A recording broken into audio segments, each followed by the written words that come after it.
Okay, let's unpack this. Today, we're diving into something, well, truly unexpected.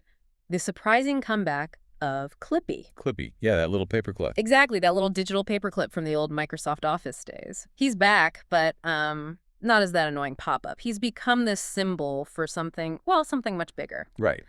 So our mission in this deep dive is really to figure out how the simple assistant connects to modern corporate stuff, especially at Microsoft, and what it tells us about how tech companies have evolved. And I think what's really fascinating here is we're examining a fundamental shift, a real philosophical change in how tech interacts with you, the user. Hmm. We'll be digging into things like, what genuine user experience means now, privacy, which is always evolving, and even what ownership means for your digital life. Yeah, that's a big one. It is. And understanding this difference, it's not just academic, right? It actually impacts your everyday tech use, your digital rights. Mhm. It Huh. matters. Okay, so let's start where I think most of us remember Clippy, with a fair bit of frustration, maybe. Huh. Yeah, definitely some frustration. I mean, who didn't want to just, swat him off the screen sometimes? But beyond that annoyance, the article we're looking at today makes a really interesting point. It does. It's true. Clippy could be, well, a bit much, but there's this surprising reassessment happening now. Right. Despite all that collective eye rolling, the source argues Clippy was actually designed with a pretty user-centric goal, just to help you get stuff done. Okay. And crucially, it did that without digging into your privacy or selling your data. Mhm. This isn't just looking back fondly. It's a real reminder that help in tech used to mean empowering you. The product itself was the value. Not your data. Exactly, which is such a stark contrast to how a lot of companies use AI today. The user's information often becomes the real product. Hmm. Modern AI, it frequently involves gathering really sensitive data offered to target ads. And the source, it highlights some pretty troubling examples of this. Yeah. Even in very vulnerable situations, like with teenage girls who might be struggling with mental health issues, Mhm. using that data for targeting. Wow. That's a heavy contrast. It Mhm. really makes you stop and think, doesn't it? How do companies see us, the users, now compared to back It's then? a fundamental shift. And maybe no company's recent journey highlights this more than Microsoft's, especially thinking about Windows 11 and the decision to stop supporting Windows 10. Yeah, this brings up a really critical question about how these tech giants operate, doesn't it? The author's argument here is pretty clear, Which is? that ending Windows 10 support, it's not really presented as being about improving your experience or even essential security fixes. Okay. Instead, it's framed as a deliberate strategy. Compel users to upgrade, buy new machines, maximize profit. Right, forcing the hand. Exactly. And this shift in priorities, you can maybe see it most clearly in a feature like Windows 11's recall. Ah, yes, recall. Tell us about that.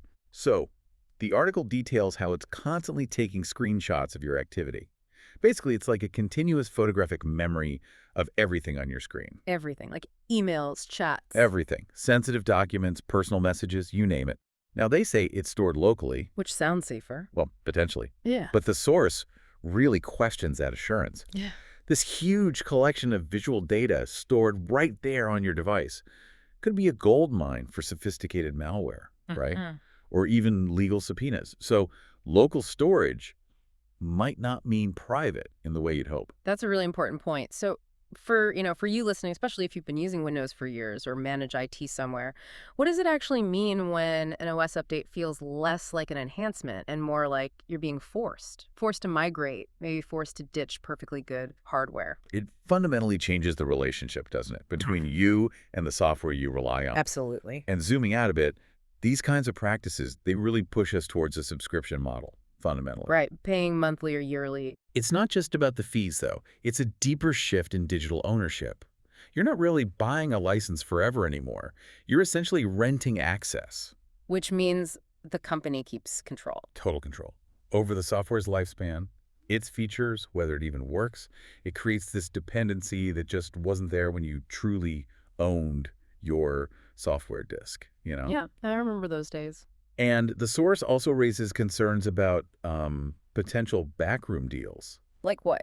Well, for instance, maybe exclusive partnerships or financial kickbacks between Microsoft and hardware makers. Ah, okay. So the idea is maybe those stricter Windows 11 hardware requirements, they might not just be about performance. They could be strategically designed to push new PC sales, benefiting both Microsoft and the hardware companies, but at your expense. That's quite an accusation from the source. And it's not just speculation, is it? You mentioned the article brings up a specific lawsuit. Exactly. This really gets to the heart of what's called forced obsolescence. Explain that a bit. Sure. It's basically a strategy where a company designs a product or its support system, so it becomes unsupported or unusable after a while. Not because it's worn out, but specifically to make you buy the new version. Got it. So the article discusses this lawsuit by a guy named Law Klein in California.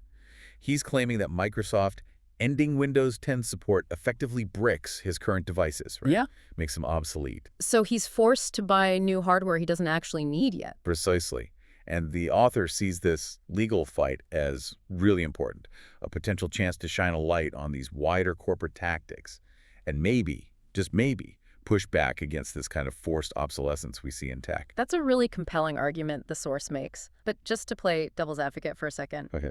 couldn't Microsoft or any tech company argue that, well, stopping support for old systems is just necessary for security, for innovation, maybe just to cut their own costs of maintaining old code? How does the article handle those points? That's a fair question. The source acknowledges those arguments exist, but contends that the scale and timing in this case, particularly with Windows 10 still being so widely used on capable hardware, points more towards a profit motive than purely technical necessity. It questions whether the security risks truly outweigh the massive disruption and costs imposed on users. Okay. And beyond just this one person, Lockline, what kind of precedent could this set if he were successful? What would that mean for, well, for everyone still using Windows 10, or even how tech companies plan their product cycles going forward? Yeah, the potential implications are huge. If a court were to find in favor of Klein, it could open the door for broader class actions. It might force companies to be much more transparent about end-of-life decisions or even mandate longer support periods, especially for operating systems. It fundamentally challenges the company's power to dictate when your hardware becomes obsolete. It really throws that power dynamic into sharp relief, doesn't it? Yeah. Between these massive corporations and, just individual users or even businesses trying to manage their IT budgets. Heck. So it's kind of amazing. We started this whole conversation with Clippy, remember?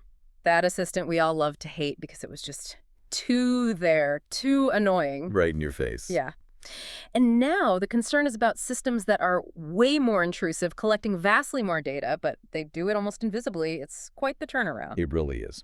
So through this deep dive, we've seen Clippy somehow morph from, peak annoyance into this weirdly nostalgic symbol of user-first thinking. Compared to now. Exactly. Compared to the current approaches we've been discussing, especially from Microsoft, as outlined in our source material. Indeed. And the way the source paints it, Microsoft's current path looks very profit-driven, increasingly invasive, and you could even say pretty dismissive of user rights and ownership. It's a strong critique of where the industry might be heading. Yeah. Which leaves us all with a pretty important question to think about, doesn't it? What does ownership actually mean anymore in this digital age, when the software you depend on can just stop being supported or start collecting data in ways you never really expected? It's something to definitely keep an eye on. Sure.